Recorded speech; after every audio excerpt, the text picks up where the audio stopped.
When we think about education, we often picture classrooms filled with students learning the same things. In ancient Rome, however, the education a child received depended heavily on their social standing. Wealthy girls experienced a life of privilege, with access to private tutors and a range of subjects. In stark contrast, girls from poorer families had limited opportunities, often learning practical skills through observation and apprenticeship. This essay delves into the fascinating and often unequal world of education for girls in ancient Rome. We will explore the societal norms and cultural beliefs that shaped their experiences, and celebrate the remarkable stories of women who defied expectations. The Roman world, for all its achievements, was a society deeply divided by class. This division permeated every facet of life, creating a stark contrast between the lives of the wealthy and the poor. The bustling marketplaces and grand architecture often masked the underlying social stratification that defined Roman society. This divide was evident in every aspect of life, and education was no exception.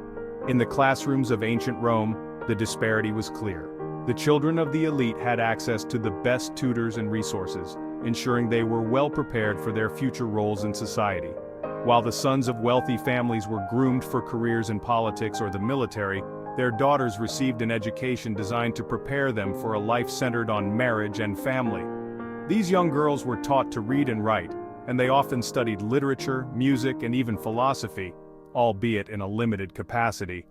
This education, though limited in scope, offered glimpses into the world of literature, music, and even philosophy.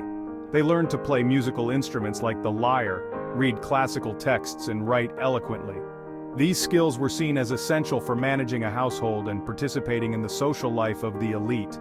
For girls from less privileged backgrounds, the path looked drastically different. Their lives were shaped by the immediate needs of their families and the harsh realities of survival.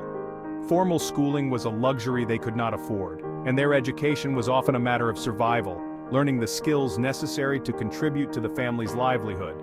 These girls learned to cook, clean, and assist in the family business, whether it was farming, trading, or crafting.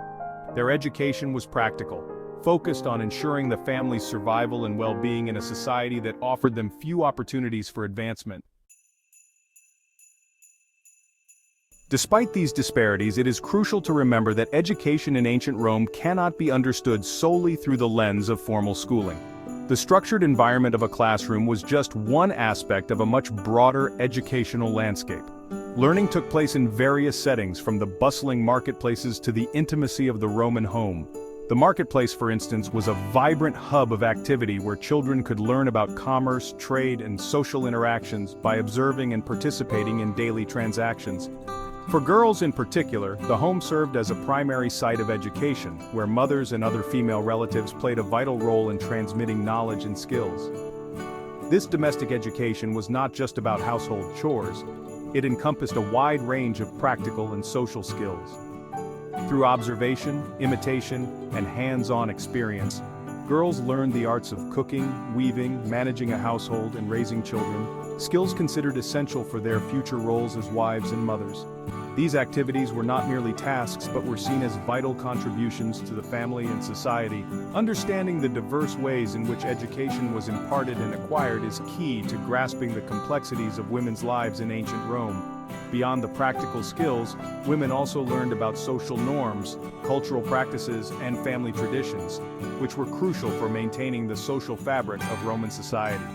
This multifaceted approach to education highlights the importance of informal learning environments and the significant role they played in shaping individuals and communities in ancient Rome. For the daughters of the Roman elite, education was a privilege that began in early childhood. Wealthy families could afford to hire private tutors, often Greek slaves or freedmen, who provided instruction in a variety of subjects. Literacy, the ability to read and write, was considered a mark of refinement and was highly valued, even for girls.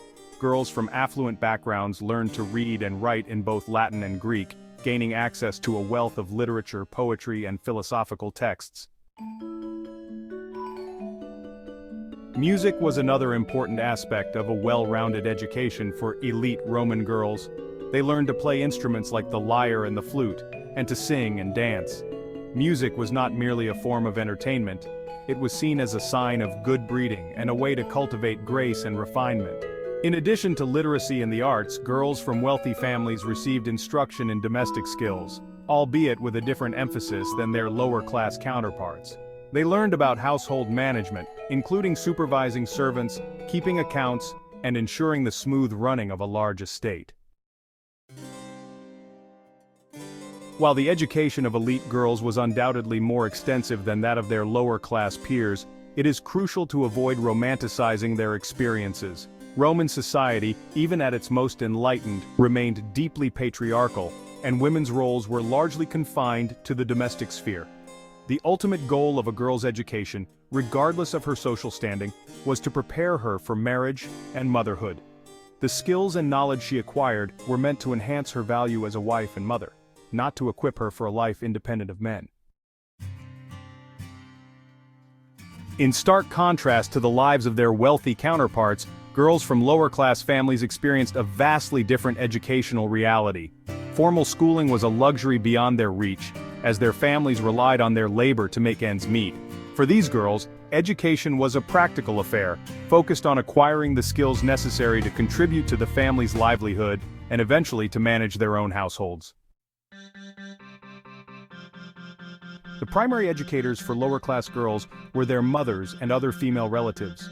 From a young age, girls observed and imitated the women in their families, learning essential domestic tasks. They helped with cooking, cleaning, sewing, and caring for younger siblings.